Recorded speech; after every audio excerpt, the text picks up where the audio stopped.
Today, we're looking at 3 moves that directly change risk in developer pipelines, industrial networks, and emerging AI agent ecosystems, and what defenders should do next. Welcome to your cybersecurity briefing.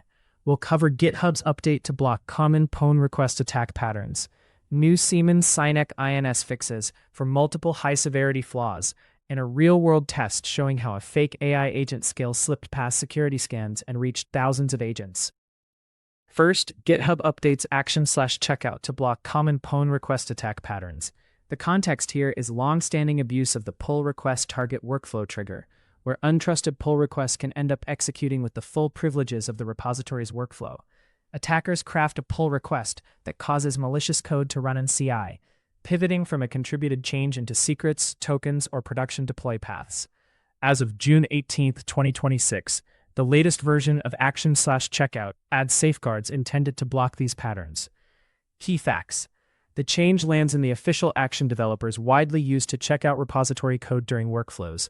It specifically targets risky combinations that let untrusted code execute with elevated privileges, and it's available now for those updating to the latest version. Why it matters. This is a meaningful step to tighten software supply chain defenses, where many organizations remain exposed. Automation that builds, tests, and deploys code is an increasingly attractive attack surface. Blocking abuse at the action level reduces blast radius even when workflows are imperfect.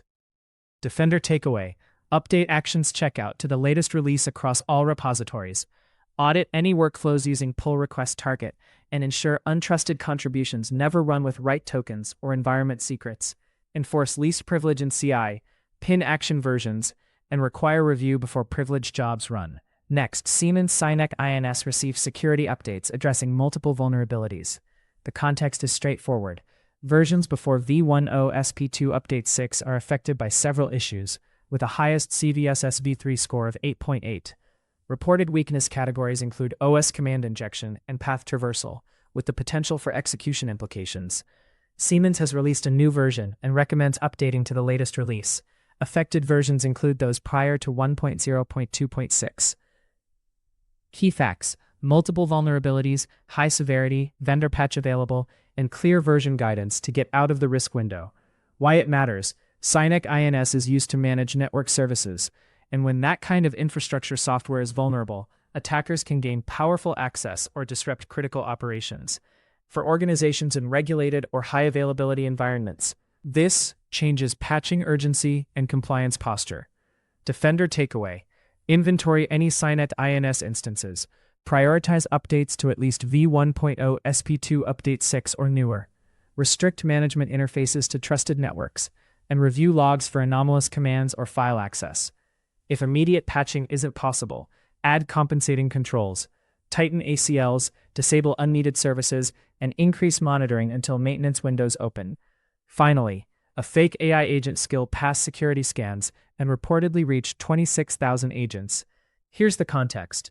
A security firm created a benign skill, submitted it through a popular skill marketplace, promoted it with an Instagram ad, and observed adoption by roughly 26,000 agents, including some tied to corporate accounts. Every skill security scanner they tested marked it safe. The payload intentionally did nothing harmful. It only collected a user's email address. The point was to demonstrate how easy it is for unvetted capabilities to propagate through agent ecosystems and into business environments. Key facts. Marketplace approval succeeded, consumer advertising amplified reach, scanners failed to flag the submission, and the test still captured potentially sensitive data points like email addresses. Why it matters. As organizations pilot or deploy AI agents, skills and plugins become a new third-party supply chain, with permission models and vetting processes that are immature. Traditional static or automated scanning can miss behavioral risk and data handling issues, creating a path for social engineering and data leakage. Defender takeaway. Treat agent skills like any third-party app. Restrict installations to approved marketplaces, enforce allow lists, review requested permissions and data flows, and require explicit business justification. Use sandboxing for evaluation, monitor exfiltration paths and egress from agent runtime environments, and apply DLP and identity controls so agent-granted tokens and email scopes can't be abused. Educate users that marketplace presence and a pass scanner badge do not equal trust. That's the roundup. If this helped you prioritize what to patch and where to tighten controls, subscribe, share this briefing with your team, and drop a comment with the next area you want us to cover. Stay safe, stay patched, and I'll see you in the next update.